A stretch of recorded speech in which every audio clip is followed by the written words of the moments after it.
The movie was better than the book. And I stand by that. It was a lot better than the book. Her and young Lily, twins. What the heck? Sorry, I just had to think a minute about Justin Baldoni, and for a minute I thought about him being shirtless. Sorry about that. Oh my god. Hello, my name is Seneca. Welcome to my casual YouTube channel where I talk anything casual or monumental in relation to life's events, life's TV shows, life's movies, like the movie that we're going to be talking about right now, which is It Ends With Us. That just came out. I just saw it today. I got my cavities filled. I got 2 cavities filled, and then I went to the movie theater. Numb mouth and everything, because you can't say the girl isn't dedicated. I'm also dedicated because this is highly anticipated. It Ends With Us. I am not going to be the typical movie reviewer YouTube channel that you're gonna look at. I'm a girl, like I said, this is my channel is very casual. I talk about things not in a format of this movie's based off the book came out, blah blah blah, Colleen Hoover is the author, blah, blah, like, because it just feels the best to me. What you do not care. Okay, anyway, let's get into talking about It Ends With Us. First thing that I do want to talk about is just the fact that I watched this movie because I read the book. I read the book because I saw the hype it was getting, and I was like, what the heck is this about? Like, probably so many people. There's actually a playlist on my channel called the It Ends With Us playlist, which I'm going to add this video to, and essentially just all my thoughts on the book and then my reaction to the trailer. You can go ahead and look at my book review. I did not rate it really that highly, mainly because it's just not really in my taste. The tone was like a little bit soapy, which felt to me a little bit corny. I hadn't read a single Colleen Hoover book before. I don't think I ever will again. But the story was just so enthralling that, like, the plot of it is just, it's hard when you read a book that you don't like the writing of, but yet you're attached to the characters somehow. You know what I mean? Like, I had to see what was going on with Lily's life. Like, I had to know what was going on. Also, it was hard to me to comprehend the idea that people just raw dogged watching this movie without reading the book. No, people just watched this movie without reading the book, which is, like, fine. And I watched a review of somebody who just didn't watch or read the book, and I will agree, I've agreed a lot with the people who haven't read the book, because they said the movie wasn't that bad, and I have to agree. The movie was better than the book. And I stand by that. It was a lot better than the book. I genuinely, there are so many aspects as to why I feel as though that is, so let's just get into it. First things first, we have to talk about the casting, of course. When I watched the trailer, I let y'all know, whoever the heck is watching this, know that I wasn't particularly happy with the casting, like 90% of other people that read the book, because in your head, Lily Bloom just did not match Blake Lively's character. Blake Lively typically always plays the it girl. She's but Lily Bloom is like more of like a shy, more average type girl. She's not like a bombshell or anything. At least that's how I felt she was. Then when casting came out, apparently it didn't make sense for Lily Bloom's character also to be like as young as she is, and then Ryle for Ryle to be as young as he was, even though they did have a little bit of an age gap. I think he's like 30 and she was 23 in the book, but they both aged them up so that they would be like, is Blake Lively in her 30s, right? And Ryle, or Justin Baldoni, is probably like in his late 30s, right? Sorry, I just had to think a minute about Justin Baldoni, and for a minute I thought about him being shirtless. Sorry about that. Oh my god. So I initially had some criticism with the casting, but watching the movie, I think they fit really well. The emotion that they pulled out of me and the way that I felt during the book versus in the movie felt very similar. So like Lively, initially didn't like, but now I do like, because I find that her and young Lily, twins. What the heck? That casting was too good. That casting was too good. It was like, I thought that she was AI. Not AI. I thought that they had like AI'd some, they probably did AI some pieces of her face to make it look like Blake's, right?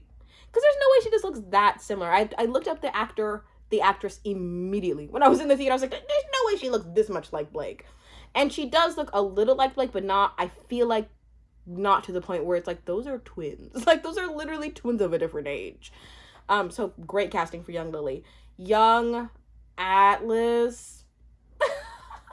I feel really bad because I called him ugly. When I watched the trailer, I was like, oh, he's kind of ugly. The man was like homeless and going through a hard time and probably very neglected at home. So I'm sorry, I redact the fact that I called him ugly. He was going through a tough time. What the heck? I feel bad because Atlas is just the best, dude. Atlas is the best. Oh my god. Atlas is the guy that she should have been with. But you know, sometimes you gotta live and learn. Right? I don't know how offensive. Also, I should have said trigger warning at the very top of this. Because, yeah, trigger warning, there are going to be so many things about abuse that are mentioned in this video that are shown in the movie that need to be talked about. And that's also another criticism that Colleen Hoover has herself, that a lot of people have pointed out, that she glorifies abuse. 100%. Like, there are so many moments in the book where it just felt uncomfortable. I feel like when you bring up abuse, you have to handle it with care. You have to be so mindful. And to me, when you put abuse in a romance book, it just kind of feels like, ooh, dude, this better be right. Like, you know? But yeah, I get those. There are some tones of romanticization in the book. The movie, I didn't feel as though did it as much. Like, I didn't feel as though there were like moments of where she romanticized that. Because there are some people that will romanticize it. Like 50 Shades of Grey, that is a romanticization of actual, you know? But this, I feel like it translated in the way that you're more concerned, you're more empathetic, you feel more saddened towards what you're seeing versus just kind of being like, oh, well, you know, I love it when he, you know. Why I was talking about casting and all of a sudden I'm talking about romanticizing abuse. Okay. So, yeah, excuse me and my non-professionalism, the fact that this whole channel is just based off me just going off dome. The best friend, I'll never remember her name. I completely forget her name, but Jenny Slate's character, I feel like she was well cast because she's like a little annoying. I did find the best friend a little annoying. I wish that they had mentioned that, like, because it was a thing in the book to where she just stumbled upon the flower shop and she was like, I just need something to do because I'm too rich and I don't have anything else to do. So, like, just give me a job. Because it, like, doesn't make sense in the movie where she just is like, I was looking for help on a time. But then her husband is, like, super rich and is, like, a day trader or something stupid. And then her husband, Hasan Minhaj, king. I think it was great because he just felt very comic reliefy, you know? So casting during the movie felt that nobody was really like out of place. Yeah. Okay, I will say, however, asterisk, there was concern about Justin Baldoni because for me, I felt as though him being the director, I almost was scared that we were going to humanize Ryle and not really see Ryle for what he was and the abuse that he caused and try to humanize him in the way that you empathize with the abuser, which I hate doing. I don't have the emotional capacity anymore to empathize and humanize somebody that actively causes harm to other people. I just don't have it in me to want to see their side. I don't. Also, a note I did not mention was the fact that he would say, like, kind of typical abuser things of like, oh, I promise if we're together, I will get help. I will be better. I'll go to therapy. Why not just go to therapy? Why not just get help right now? So I'm just going to get into kind of criticisms as well as the pros. The first criticism that I have, however, because it's the first thing that pops up into my mind, it's just that the thing that I feel people may say is bad about this movie is just like the timing, especially of the first couple scenes.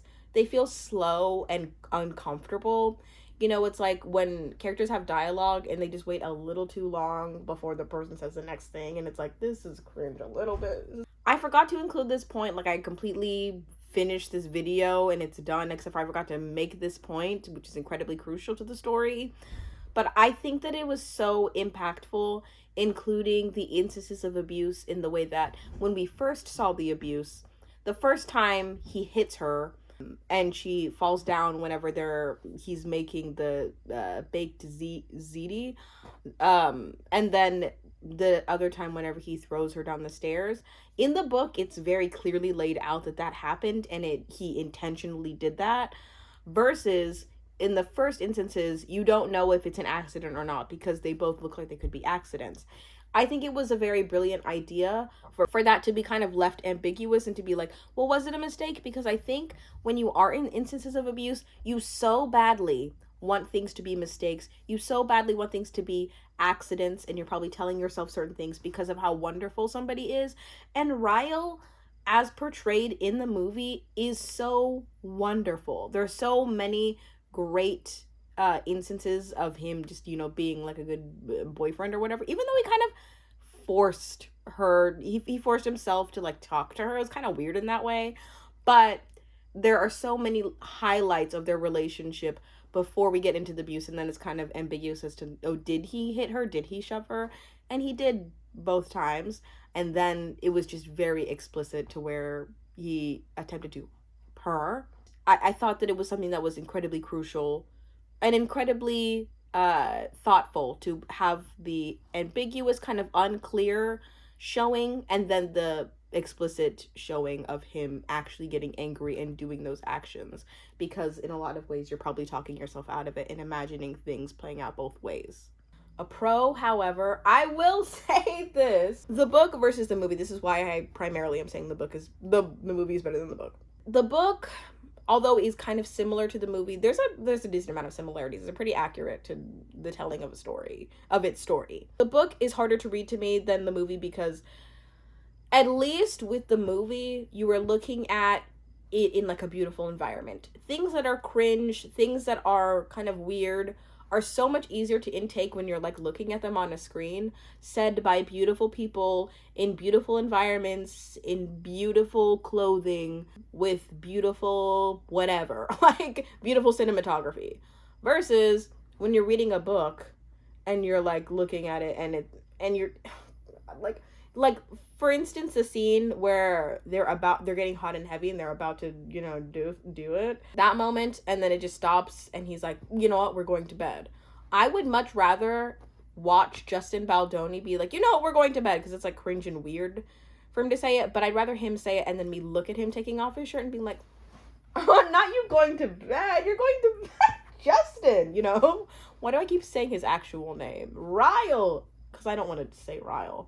But it's just a lot easier for me to look at Ryle being like, we're going to bed, versus reading it in the book being like, and Ryle took off his, it's like, that doesn't make sense. That's weird. You're simply just intaking the words for what the heck they are, and you're like, that doesn't fit. This is weird. This is like uncomfortable, but I'm in it, versus looking at it, just easier to intake. Also, with even things that are hard topics such as abuse to me, I watched the movie Killers of the Flower Moon and then read the book also, and I thought that the book was better, and yet it was harder for me to intake the violence that was happening in that because it was based on a true story. But with this, it kind of made me feel more connected to Lily and to Lily's mother and to Atlas, because it felt real. Like the abuse, not real, it felt like an accurate telling of abuse, because I feel as though this has real moments that Colleen Hoover put into the story that pulled not only from her real life but probably other people. Versus when I was reading the book, I was not thinking about the fact that it's connected to probably millions of women.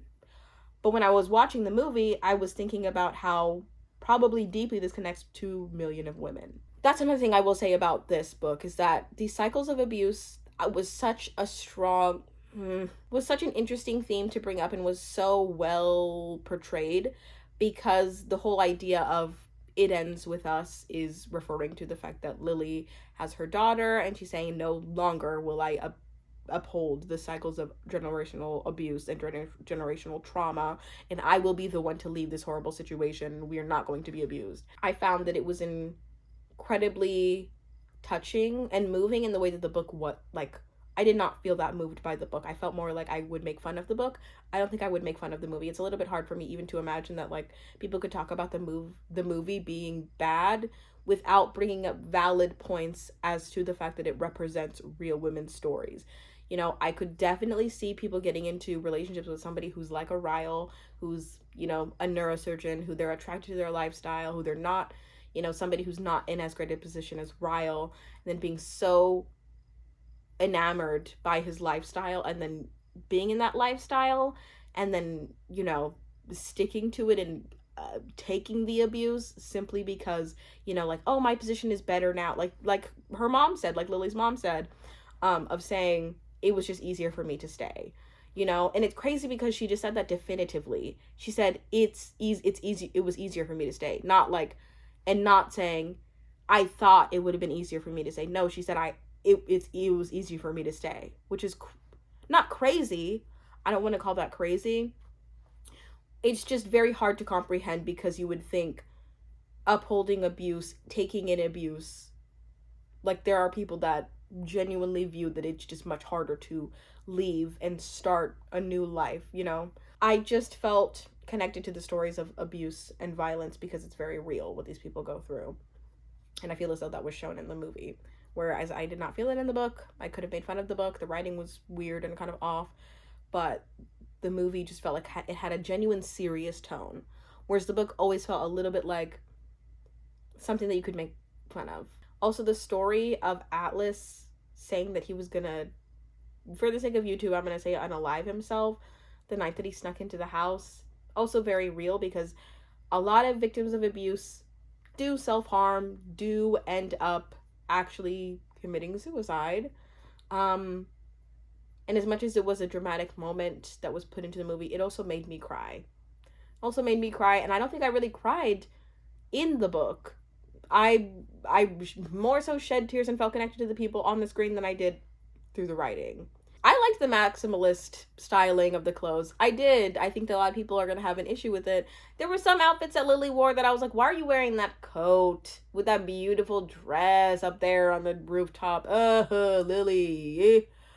But whatever. Like, I mean, she does have a little bit of like a tomboy-y feel to her. So some things are just kind of like a little bit offbeat, but I overall kind of liked it. And I liked the environment, I liked the cinematography, and I liked the way the movie was set up. This movie could have been fumbled so bad as the writing, and it wasn't. And that's why I enjoyed It Ends With Us more than the movie than the book. Please let me know your thoughts. I'm only ending this kind of quickly because my phone is going to die. But wherever you are, whoever you are, whatever you're doing, whatever time of day it is, I hope you have a good morning, afternoon, or night.